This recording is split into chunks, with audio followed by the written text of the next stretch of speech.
Ya, Anda masih bersama kami di Fakta 62.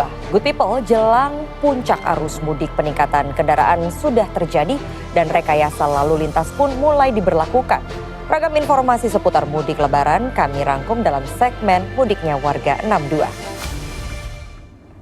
Apapun pilihan teman perjalanan, mobil warisan atau mobil kesayangan, yang doyan garuk tanah atau garuk aspal, yang profesinya ojek online atau pegawai kantoran, pengemudi baru atau yang sudah kawakan, atau apapun itu yang bikin seru perjalananmu.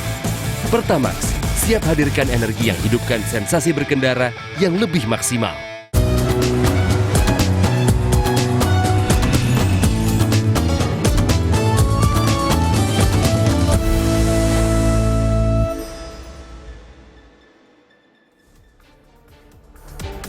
Good people, petugas Badan Narkotika Nasional Provinsi Banten melakukan tes urin kepada supir bus yang akan bertugas selama mudik lebaran. Sementara pemeriksaan kelayakan bus terus dilakukan di sejumlah terminal. Pengujian kelayakan dilakukan di Terminal Arjosari, Kota Malang menjelang arus mudik lebaran. Seluruh bis diperiksa, mulai dari kelengkapan surat-surat, kondisi fisik, kondisi mesin, serta rem kendaraan. Dari hasil pemeriksaan, umumnya kendaraan angkut mudik lebaran di Terminal Arjosari dalam keadaan layak jalan. Walau begitu, ditemukan bis yang masih menggunakan ban gundul selama beroperasi di jalan. Supir dan kernet bis diberi peringatan, dan sementara perusahaan bis dapat teguran untuk segera mengganti ban sesuai standar keselamatan. Untuk ram cek tadi ada beberapa yang kita temukan bannya masih sudah cukup halus, tadi diperiksa dari petugas dari Dinas Perhubungan dan dari terminal sudah dicek. Untuk kondisi bannya ada yang sudah cukup halus sehingga kita menyarankan untuk segera diganti. Sementara itu, puluhan sopir bis antar kota antar provinsi di Terminal Pakupatan, Kota Serang, Banten didatangi petugas Badan Narkotika Nasional Provinsi Banten. Di sela-sela menunggu penumpang, mereka diminta untuk mengikuti tes urin. Kegiatan ini dilakukan untuk memastikan mereka berkendara tidak dalam pengaruh zat-zat berbahaya, termasuk narkotika. Kegiatan yang dilakukan oleh pihak BNN ini disambut positif oleh para sopir. Tanpa ada paksaan, mereka mau mengikuti kegiatan tes urin ini. Saya mendukung banget Pak, tapi buat supir memang harus diginiin tes semuanya. Lebih keselamatan Pak? Iya, keselamatan penumpang, untuk di jalan. Udah berapa lama Pak jadi? Ada 2 tahun lah. 2 tahun? Iya. Berarti tahun kemarin juga sama seperti Iya, ini? sama. Jika ada sopir yang kedapatan mengonsumsi narkotika, pihak BNN akan berkoordinasi dengan pihak Dishub agar melarang sopir tersebut meneruskan perjalanan. Sejauh ini sudah ada temuan Bu? Belum, sejauh ini aman, semua aman. Semoga semua aman. Ada temuan nanti prosedurnya? Kalau ada temuan yang pasti dilarang melanjutkan perjalanan. Tidak hanya dilakukan di Terminal Pakupatan Serang, kegiatan serupa juga dilakukan oleh petugas BNN di terminal lainnya di wilayah kabupaten dan kota di Banten. Dinas Kesehatan dan Dinas Perhubungan Kota Bekasi Rabu pagi juga periksa sejumlah awak bis di Terminal Induk Kota Bekasi, Jawa Barat. Pemeriksaan dilakukan guna memastikan para sopir sehat serta bebas dari penggunaan narkotika dan alkohol saat mengantar para pemudik. Para sopir bis akap ini satu persatu diperiksa petugas, mulai dari tensi, sampel darah, hingga tes urin. Dari hasil pemeriksaan, sejumlah sopir dinyatakan negatif dan bebas dari obat-obatan terlarang. Namun, jika ditemukan para sopir menggunakan obat terlarang, maka para sopir langsung dilarang membawa kendaraan dan diproses secara hukum. Ini kegiatan mengantisipasi mudik lebaran ya, karena eskalasi perjalanan ke kampung ini semakin meningkat, penumpang juga semakin meningkat. Kita periksa para pemudinya, terutama ya para pemudi dan kondektur, supaya terpantau, teridentifikasi tingkat kesehatannya. Setelah dilakukan pemeriksaan dan tes urin, para sopir mengaku siap membawa para pemudik dengan aman ke tujuan masing-masing daerah. Tim Liputan melaporkan untuk NET. Peningkatan kendaraan pemudik sudah mulai tampak memadati ruas tol Cikampek. Ada yang menuju Bandung, Jawa Barat, dan ada pula yang menuju Cirebon hingga ke arah Jawa Tengah atau Jawa Timur. Sudah ada Maria Anastasia di kilometer 57 ruas tol Jakarta Cikampek. Tasya, silahkan laporan Anda.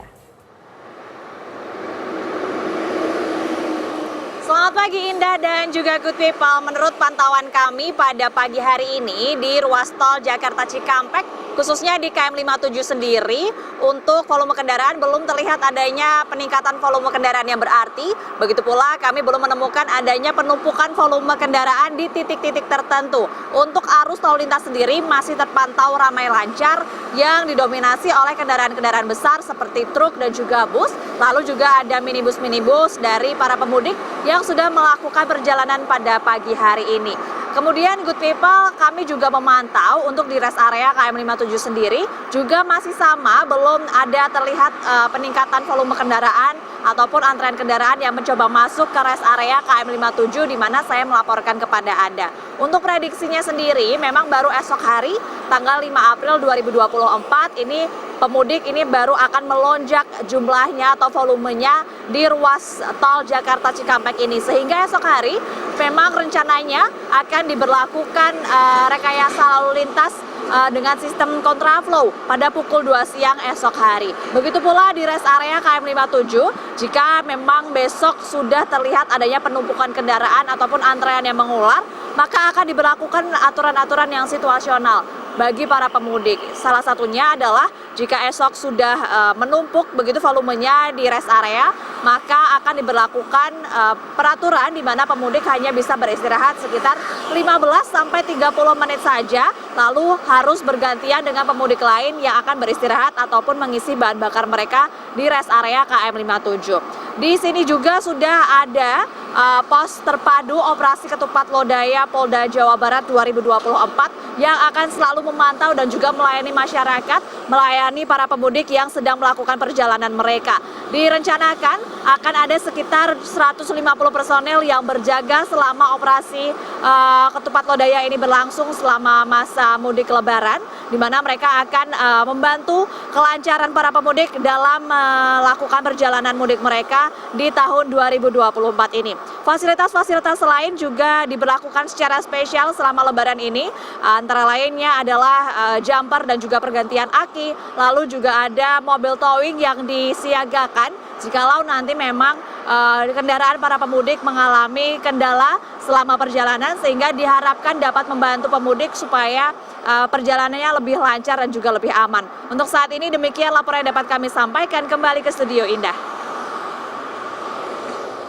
Terima kasih Maria Anastasia dari kilometer 57 tol Cikampek. Dan fakta selanjutnya, menghadapi arus mudik Lebaran, perbaikan jalan di jalur selatan Jawa Barat terus dikebut. Selain penambalan jalan berlubang sepanjang 98 km, juga mempersiapkan posko bencana sejumlah titik jalur mudik sebagai upaya antisipasi longsor dan banjir.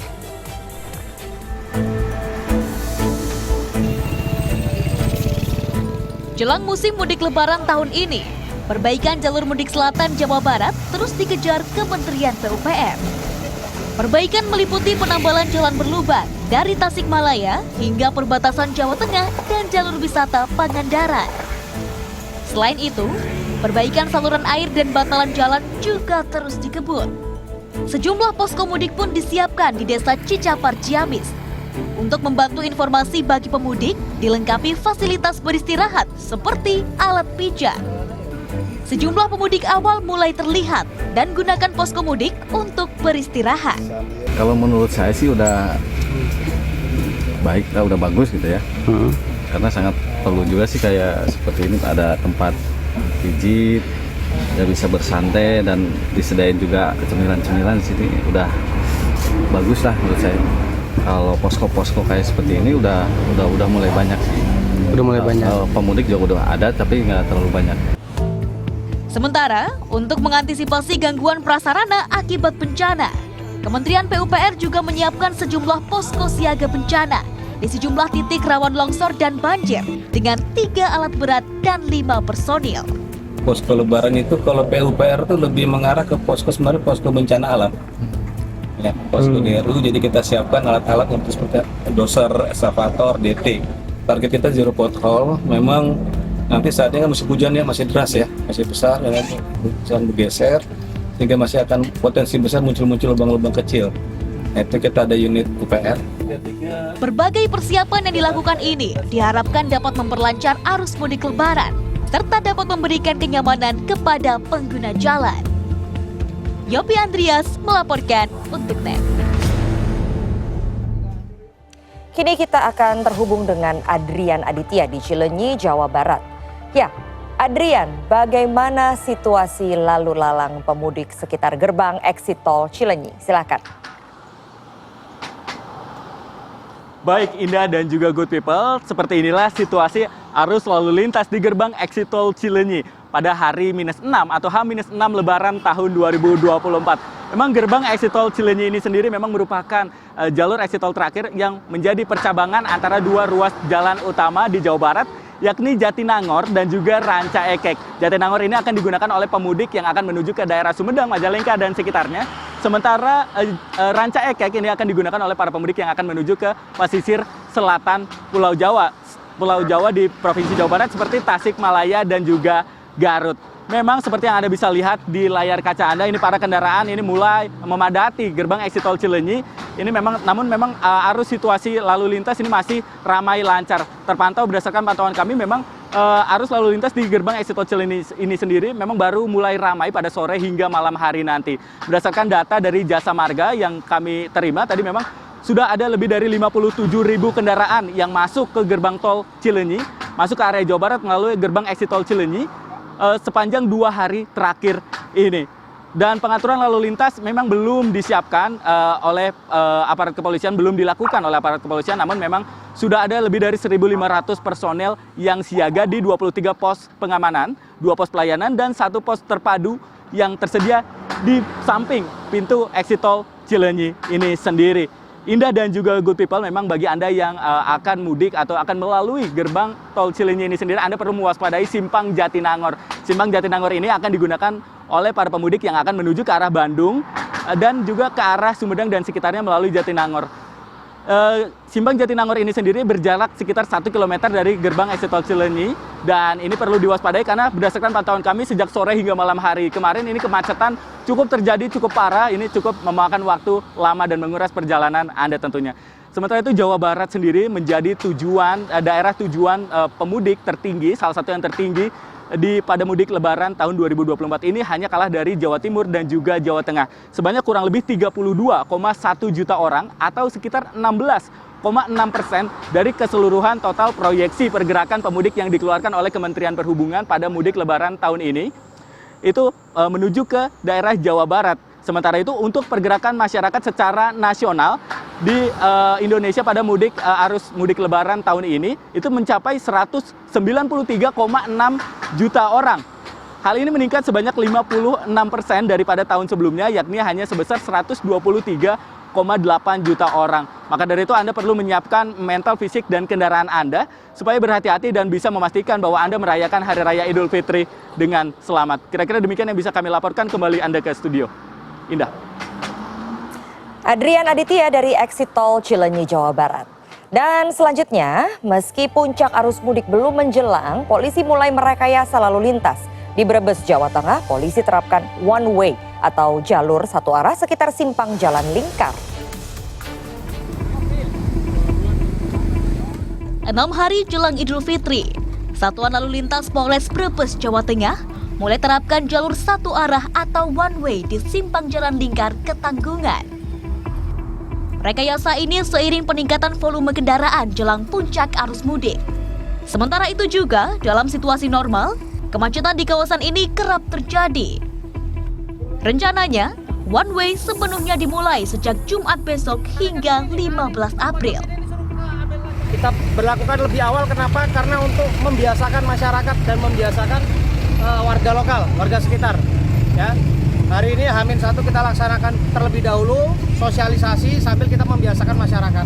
Sehingga besok pada saat arus mudik sudah datang, sudah sampai ke wilayah Brebes, hal ini sudah tidak menjadi hal yang baru lagi. Nantinya, kendaraan pemudik yang keluar dari pintu tol Pejagan menuju Purwokerto juga akan dialihkan menuju Jalan Lingkar Pula Kelor, kemudian ke Jalan Layang Dermolek, hingga ke jalur selatan arah Purwokerto. Sebaliknya, kendaraan dari arah Purwokerto menuju Pantura ataupun ke pintu tol Pejagan dialihkan berbelok jalan baru menuju Simpang 3 Ciremai. Triyono Saifullah melaporkan untuk NET. Persiapan mudik juga ditinjau langsung oleh Kapolri. Nantinya skema one way akan banyak diterapkan demi urai kemacetan kendaraan. Rabu sore Kapolri Jenderal Listio Sigit Prabowo meninjau jalur mudik di gerbang tol Kali Kangkung. Pengecekan langsung ini melihat data bahwa jumlah pemudik terbanyak menuju Semarang, Jawa Tengah. Jumlahnya paling tidak mencapai lebih dari 61 juta pemudik. Kapolri sebut rekayasa lalu lintas one way akan banyak diterapkan demi urai kemacetan, baik di ruas tol ataupun non-tol alias arteri. Aparat gabungan juga akan diperbanyak di sejumlah titik rawan antisipasi, mulai dari kemacetan hingga kejahatan. Pemudik juga dihimbau untuk gunakan rest area untuk istirahat. Bahu jalan betul-betul digunakan untuk kondisi darurat saja.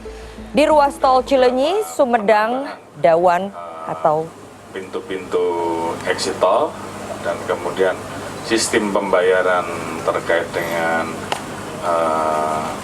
pelayanan terhadap masyarakat yang menggunakan tiket tol dengan menambah petugas tambahan dan card reader yang tentunya ini juga akan mempercepat atau mengurai kemacetan yang ada, sekaligus juga memberikan informasi terkait dengan wilayah-wilayah yang kemarin menjadi titik-titik banjir. Kalau tidak salah ada 11 titik yang sempat terlanda banjir. Di ruas tol Cileunyi Sumedang Dawan atau Cisumdawu yang baru saja diresmikan tahun lalu, sudah ada Husnul Khotimah di sana. Husnul, laporan Anda silakan. Ya, Indah dan juga good people, selamat pagi. Ini di belakang saya sudah ada tol Cisumdawu, artinya ini adalah tol baru yang memang baru diresmikan di 11 Juli 2023. Jadi tol ini, Indah, ini tol yang memang menghubungkan di jalur selatan menuju jalur utara, yang nantinya bagi good people yang dari Bandung ke Cirebon atau Cirebon ke Bandung, yang tadinya menempuh jarak sekitar 6 jam, tetapi dengan adanya tol ini bisa menempuh jarak sekitar 1 jam saja, Indah. Dan untuk itu, kalau bagi good people yang belum tahu tol Cisumdawu ini apa, ini adalah singkatan dari Cileunyi, Sumedang, dan Dawan, yang memang tol ini tadi sudah diresmikan itu tahun lalu, dan juga memang tol ini dari Bandung ini menghubungkan antara Majalengka, Cirebon, dan Bandara Kertajati. Dan nantinya tol ini akan terkoneksi langsung dengan tol Cipali yang ada di KM 152. Ya, Indah, kalau kita lihat di H-6 menjelang Hari Raya Idul Fitri, ini kondisinya di gerbang tol Cisumdawu utama ini adalah sangat sepi, udah gitu ini juga lancar begitu ya kendaraannya, dan juga kalau bisa kita lihat ada beberapa kendaraan yang berhenti sejenak untuk beristirahat di pinggir tol. Nah, kalau kita lihat juga, Indah, ini pengendara didominasi oleh pengendara mobil pribadi atau kendaraan roda 4 dan juga truk-truk. Dan kalau kita lihat juga kecepatannya ini hampir 80 hingga 120 km per jam. Dan tadi kalau kita sempat dapat data dari sentra komunikasi, ini yang bolak-balik menuju Bandung dan Cirebon ini hanya sekitar 4.000 kendara yang melewati tol Cisumdawu ini. Ya, Indah, tadi juga saya juga sempat bertemu atau sempat melewati arus pertemuan antara tol Cisumdawu dengan tol Cipali di KM 152.